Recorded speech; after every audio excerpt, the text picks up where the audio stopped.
Sa pool sa video, ang pananakit ng isang social media influencer ng kanyang kasintahan. Handa naman ang biktima na magsampa ng kaso laban sa kanyang partner. Detalye sa report ni Jim Tejano. Viral ngayon sa social media ang ilang video na naglalaman ng isang bayolenteng pagtatalo ng kilalang online personality na si Mika Nicdao at ng kanyang karelasyon na umano'y nauwi sa pisikal na pananakit noong November 25 ng hapon.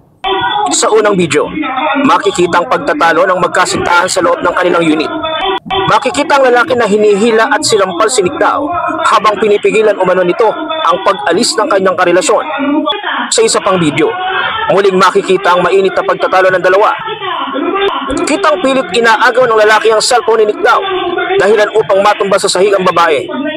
Ayon sa uploader, ipinost niya ang mga video bilang paalala sa mga kababaihan na huwag baliwalain ang anumang uri ng agresibong pag-uugali, lalo na sa unang yugto pa lamang ng relasyon.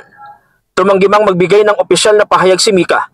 Nilinaw naman niya sa isang pribadong pag-uusap na handa siyang maghain ng kaso laban sa kanyang karelasyon. Sa ngayon, sinisikap pa rin kunin ng news team ang panig ng lalaki ukol sa insidente. Jim Tejano para sa Mata ng Agila, matatag, matapang, matapat.